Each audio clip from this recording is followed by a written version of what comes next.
Assalamualaikum warahmatullahi wabarakatuh. Saya Mutia Sari, ibu dari 2 orang anak, mantan istri dari Muhammad Alan.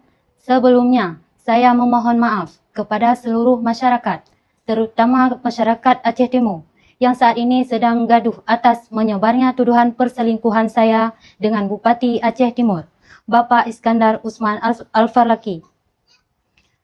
Di sini perlu saya tegaskan bahwa perlu saya luruskan atas fitnah yang tidak hanya menyerang kehormatan orang lain, namun fitnah ini juga menyerang kehormatan saya sebagai seorang ibu dan sebagai seorang bidan yang saat ini mengabdi di lingkungan pemerintahan Aceh Timur.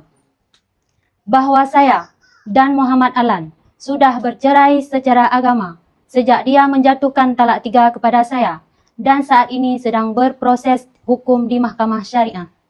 Perceraian ini sama sekali tidak ada hubungan dengan tuduhan perselingkuhan, melainkan ketidakmampuan saya menahan KDRT, penganiayaan yang terus dilakukan kepada saya dan terjadi berulang kali selama berumah tangga, serta 1 tahun bahkan lebih tidak menafkahi saya dan anak-anak. Dan hal ini telah terjadi cukup sering terhadap saya, setidaknya dalam 1 tahun terakhir ini. Tuduhan-tuduhan yang telah disebarkan selama ini sama sekali tidak benar. Semuanya adalah fitnah dan semua fitnah terhadap saya, termasuk tuduhan saya melarikan diri.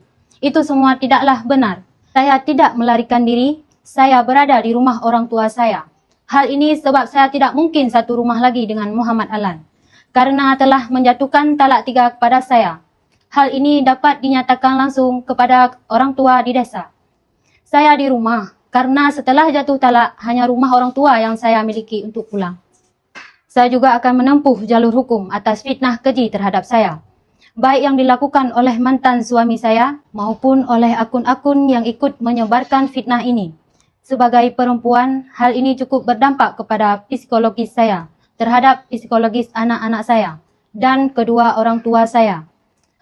Kepada Ibu Bupati, saya memohon maaf yang sebesar-besarnya. Saya tahu ujian berat ini bukan hanya untuk saya dan anak-anak saya, tetapi pasti berdampak berat kepada ibu dan anak-anak ibu. Sekali lagi saya memohon maaf termasuk kepada seluruh masyarakat Aceh Timur atas fitnah keji ini. Saya akan menempuh jalur hukum untuk membuktikan bahwa ini semua fitnah yang dilakukan oleh mantan suami saya.